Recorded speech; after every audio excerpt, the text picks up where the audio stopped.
One word. That's all it took. Fred Vasseur stood in front of the F1 TV cameras after the Belgian Grand Prix, was asked about Lewis Hamilton's 5-second penalty, and chose the one word a team principal is never supposed to use about the stewards in public: garbage. And here's what I'm going to show you in this video. That word was not a slip. It was not frustration boiling over after a messy Sunday at Spa. It was a calculated shot in a war that has been building all season. And by the end of this video, you'll understand why Vasseur picked this exact race, this exact penalty, and this exact word, and who the message was really for. Keep one question in your head as we go, because I want your answer at the end. Was this penalty about what happened at turn 1, or about who was driving the car? Before we open this file, do two things for me. Hit subscribe right now, because when the FIA responds to this, and they will respond, the follow-up lands here first, and you don't want to be reading someone else's summary of it. And drop a comment telling me which country you're watching from, because how you see this penalty depends a lot on which flag you grew up under. Alright, let's open the file. Start with the incident itself, because you need the raw material before you can see the pattern. Lap 1 of the Belgian Grand Prix. Lewis Hamilton and George Russell go wheel to wheel, they make contact, and the stewards hand Hamilton a 5-second penalty. On paper, routine: first lap contact, penalty applied, move on. Except almost nobody who watched it agreed with the call. Fans pointed out that Hamilton was steering right, away from Russell, already riding the curb on the right-hand side of the track. He was giving space, not taking it. And here's the detail that matters most. George Russell himself, the man on the receiving end of the contact, called it a racing incident. Read that again. The alleged victim looked at the evidence and said, "No crime here." Now hold that thought, because this is where Vasseur enters the frame.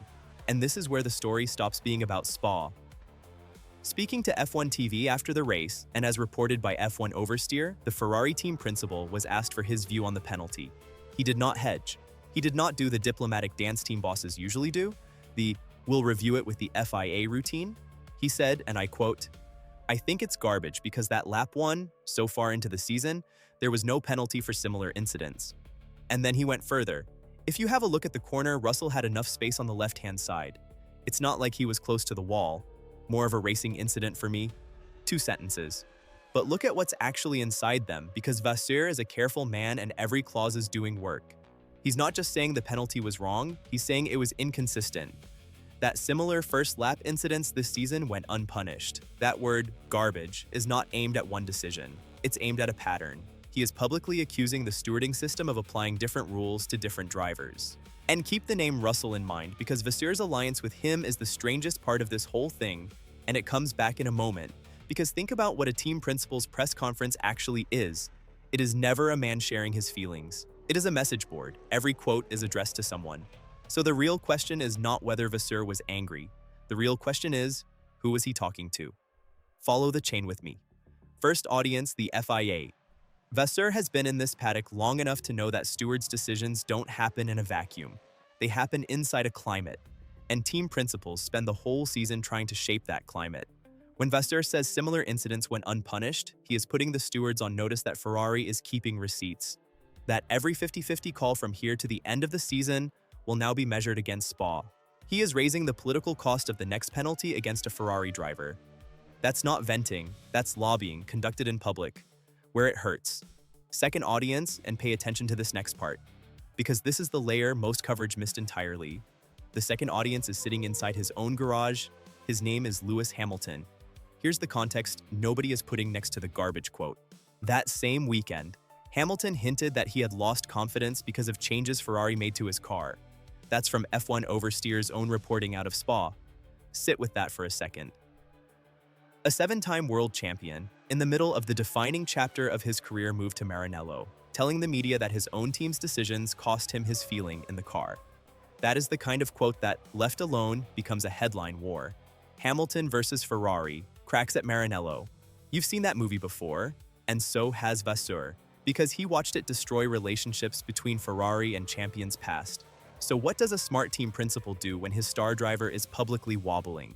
He gives him a bigger enemy. He stands in front of the cameras and takes the fight to the stewards on Hamilton's behalf, loudly, using a word he knows will lead every headline. And suddenly the story of the weekend is not Hamilton doubts Ferrari. The story is Ferrari defends Hamilton. One word and the axis of the entire news cycle rotates. He knew. He knew exactly what that word would do. Which brings us to the alliance nobody expected.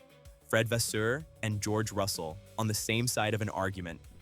The Ferrari boss explicitly aligned himself with the Mercedes driver's assessment, racing incident, nothing more. Think about how rare that is. Rival camps almost never hand each other ammunition, but Russell's verdict was too valuable for Vasseur to leave on the table, because it lets Ferrari say, this isn't the red team whining. Even the other car agrees. When your opposition validates your case, you don't have an opinion anymore. You have evidence. Now, quick pause because I want the room's temperature. Some of you are with Vasseur here. You think this penalty is part of a longer pattern in how Lewis Hamilton gets judged, and honestly, the featured comments under this story say exactly that, pointing to incidents involving other drivers this season that drew nothing. Others of you think Vasseur is playing you, manufacturing outrage to cover a rough Ferrari weekend. So pick a side, tell me in the comments, is this a genuine injustice or a team principal running a misdirection play? And if you're on Vasseur's side of the courtroom, smash that like so I can count the votes. The like button is the ballot box today. Because here's the part that complicates the injustice narrative, and a serious investigation doesn't hide the inconvenient evidence. Later in that same race, after serving his 5-second penalty, Hamilton was released from his pit box before all of the Ferrari crew members were clear. He went past one of his own mechanics who, per the reporting, barely escaped injury. An unsafe release, the kind of thing that routinely draws a penalty. And the FIA gave him nothing. Hamilton kept his 4th-place finish and the points that came with it. So within a single race, Hamilton was arguably overpunished for one incident and arguably underpunished for another. Remember, I told you Vasseur's word was aimed at a pattern? Well, the pattern cuts both ways, and Vasseur said nothing about the second call. Team principals don't cite the evidence that hurts their case. That silence tells you this was advocacy, not analysis. And there's one more thread. F1 oversteer also flagged that something didn't add up in the FIA's own document announcing the penalty. When the paperwork behind a decision draws scrutiny on the same weekend, a team principal calls that decision garbage. The FIA's problem stops being one angry Frenchman. It becomes a credibility question. And credibility questions are exactly the terrain where team bosses like to fight, because on that terrain, the governing body is always defending. So, here's the verdict, and this is the reading that connects every dot we've laid out. Fred Vasseur's garbage was not an outburst. It was the opening statement of a case file. In one televised answer, he accomplished 4 things. He put the stewards on notice that Ferrari is tracking inconsistency and will invoice it publicly. He recruited a rival driver's own words as evidence, making Ferrari's complaint look like the Paddock's complaint. He handed the media a headline loud enough to bury his star driver's doubts about his own car. And he told Lewis Hamilton, without ever addressing him, the only thing a wavering champion needs to hear from his boss: I will burn my own political capital for you in public. The penalty was 5 seconds. The play was worth much more than that. Because in Formula 1, the stewards decide races, but team principals decide narratives. And this weekend, Vasseur won the narrative walking away. They know he did. And now, so do you. Agree or disagree? The comments are the courtroom, and I read the testimony. Was this a boss defending his driver from a broken system, or a magician making you watch the wrong hand? Leave your verdict below, and subscribe before you go, because this story is not over. The FIA will answer. Hamilton's confidence saga is still live, and when the next domino falls, you'll want to be here when it does. Hit the like if this file was worth your time. Until the next one.